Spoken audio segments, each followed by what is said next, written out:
Ya os dije que este año en el canal tendríais vídeos diferentes y bueno, hoy vamos a hablar de una nueva sección que básicamente va a consistir en contaros casos de gente real, ¿no? De personas reales. Es posible que a veces sí que veáis la entrevista en sí, en otras ocasiones la persona si quiere mantener el anonimato, pues como en este caso os contaré simplemente yo su historia. Bueno, ¿de qué caso vamos a hablar hoy? Pues bueno, vamos a hablar de un caso de adicción a las apuestas deportivas. Al protagonista de esta historia vamos a llamarlo Javier, no se llama Javier, pero lo vamos a llamar así para que sea mucho más fácil contar la historia y bueno, tiene 26 años, esta edad sí que es real. Javier contactó conmigo por email por varias cosas, ¿no? Por una parte por darle más visibilidad a esta adicción que tiene poca en la actualidad y luego por otra parte también ayudar a la gente que puede estar metida en este embrollo, porque al final es un embrollo.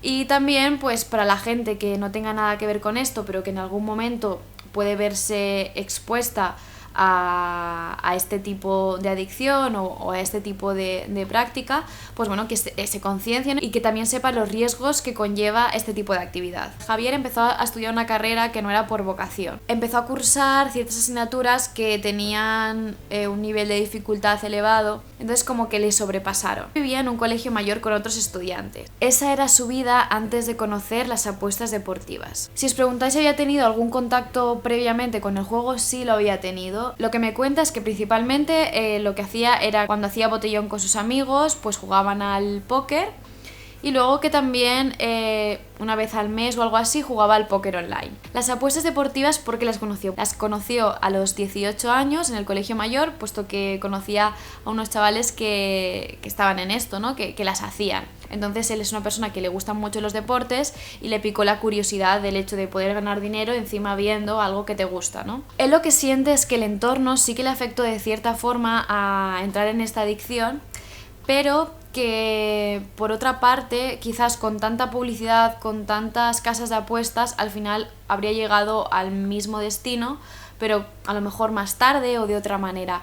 Pero sí que siente que de cierta manera pues el entorno le influyó. Y quizás empezó mucho antes de lo que podría haber empezado. Además también fue importante por el hecho de que él utilizó esto para evadirse de la realidad, de que no le gustara la carrera en ese momento.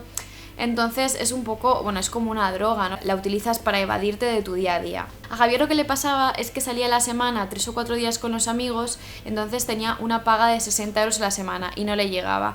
Entonces lo que pensó es que tenía la posibilidad de ganar mucho más dinero y así poder pagarse sus caprichos, salir con los amigos, además dedicar también ese dinero para invertirlo en algún hobby, ¿no? Parecía que todo eran ventajas. Le pregunté qué sintió la primera vez que apostó, ¿no? Y me dijo que básicamente lo que sentía era curiosidad. Al principio apostaba 1 euro, 2, 5 euros fue la cantidad ya un poco más elevada que apostó. La mayor cantidad que apostó fueron 800 euros, aunque la segunda mayor cantidad estaba bastante lejos, que son 200. Javier, en este caso concreto, pues apostaba en el salón de juegos, ¿no? En la casa de apuestas física. Dice que lo hacía para no descentrarse, ¿no? Porque como para apostar tenía que ir a un lugar físico, así solamente estaba pendiente de eso cuando iba, para no descentrarse de sus otras cosas. Sí es cierto que tú allí te dan la apuesta físicamente, entonces él lo que hacía era que se la dejaba en casa y se iba para no tener que no llevarla encima y estar todo el tiempo pendiente de si iba a ganar o iba a perder. Entonces era su forma, ¿no? de cuidarse, de desconectar. ¿Esto por qué lo comenta Javier? Porque también existen aplicaciones en las que puedes apostar, realizar apuestas deportivas online. ¿Qué pasa? Que al final en el mundo siempre están jugando partidos y no hay descanso. Entonces si encima tienes una aplicación de apuestas online, ¿no? Para apostar online como Bet365 o lo que sea, ¿qué pasa? Que estás las 24 horas apostando si quieres. Eso es un gran problema, no es todavía más problema. En este caso Javier solo lo probó durante 15 días, pero no le acabó de convencer, entonces el tema de las aplicaciones online lo dejó bastante apartado, cosa muy positiva para él.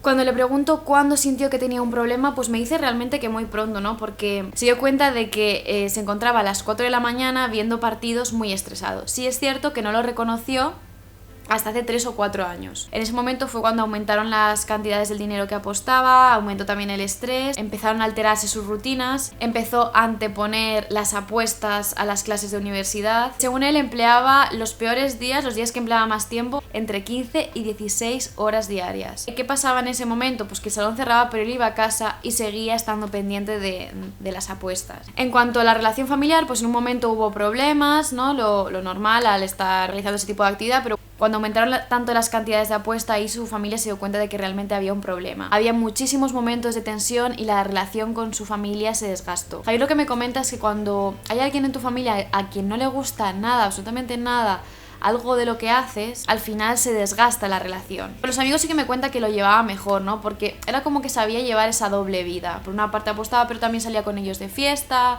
seguía con sus bromas, quizá de forma distinta, pero seguía, ¿no? Como que tampoco se notaba tanto. También me cuenta que su imagen era peor, que era negativa, que le afectaba un poco todo esto, pero que él seguía, ¿no? Seguía manteniendo más o menos su vida normal. Y también me comenta que al estar tan estresado le costaba bastante entablar conversaciones. Otra cosa que me dice Javier es que él por suerte no se llegó a endeudar, pero que fue por suerte, ¿no? También lo que me cuenta es que a nivel psicológico, ¿no? Cuando ganas estás muy feliz, no estás en la euforia, está esa parte también, pero que al final de 100 personas pierden 98. Eso es la otra cara, ¿no? Y que de 7 días que juegas a semana, pues ganas solo uno.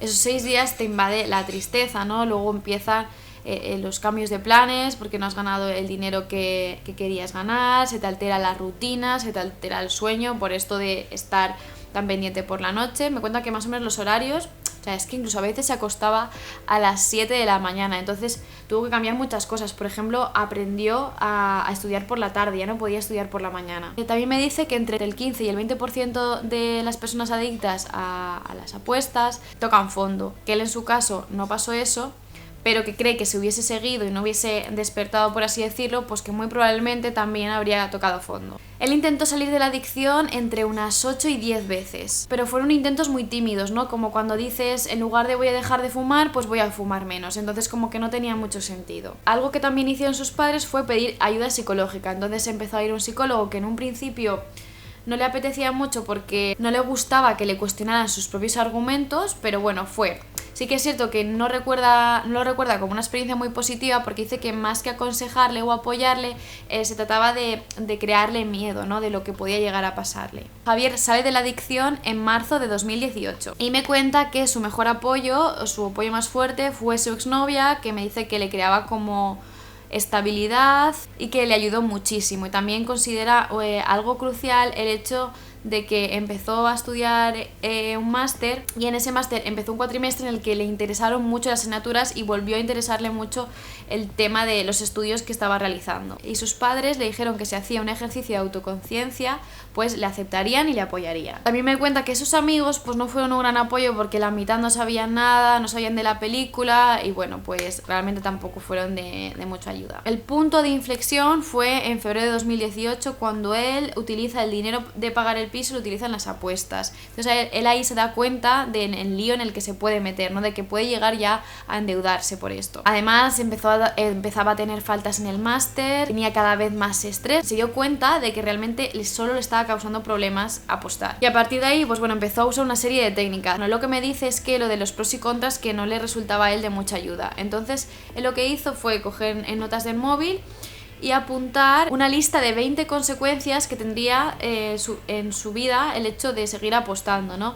20 consecuencias malas, es decir, todo lo que se iba a perder. Y también los beneficios de cómo sería su vida si dejara todo eso.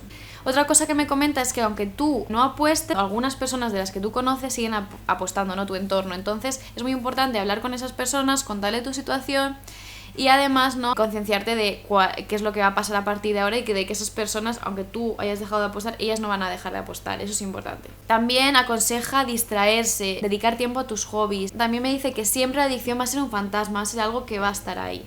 Lo mejor es rodearte de gente que esté poco metida en ese tema para que tengas menos tentaciones. Y sobre todo en momentos en los que estás vulnerable, como por ejemplo ruptura y todo este tipo de cosas. También me dice que en la parte inicial de dejarlo estuvo utilizando como placebo una aplicación de la quiniela en la que no tenía que apostar dinero, pero bueno, que al menos era como tal. Pero estuvo como 2 semanas o algo así. A día de hoy sus pilares principales son su familia y él mismo. Piensa que si vuelve a meterse en eso, que su futuro se va directamente al traste. Su vida social, su profesión. Dice que se trata de amor propio a sí mismo y también darle ejemplo a sus seres queridos. Es una forma también de no descuidar sus hobbies verdaderos, ir a conciertos, viajar y ahorrar dinero para futuros proyectos. Algo que considera crucial es el tema de la regulación del juego. Existe muchísima publicidad con personajes famosos que incitan a jugar. Además, hay una gran cantidad de casas de apuestas. Piensa que la publicidad debería de estar igual o más limitada que con el tema del alcohol. Hay máquinas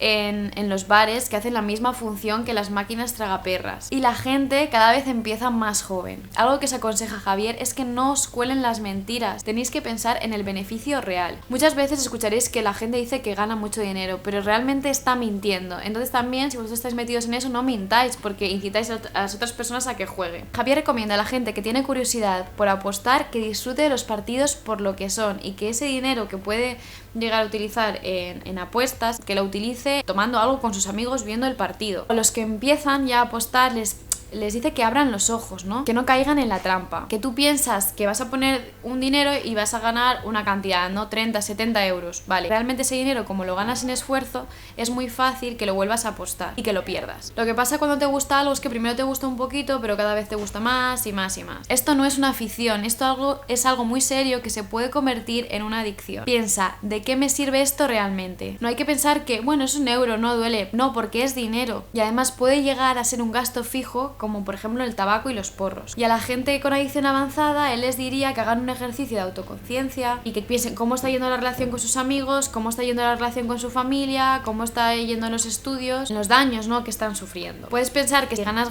grandes cantidades de dinero, pues tu malestar puede acabar, pero no es así. Realmente tienes que pasar un montón de penurias para llegar a ese dinero que no valen la pena. Bueno, aquí termina el testimonio de Javier. Una vez más, darle las gracias por su valentía y realmente por el proceso que realizó, ¿no?, de salir de esa adicción. Es algo admirable. De hecho, este chico además ha creado un email que os dejo por aquí en la cajita de descripción.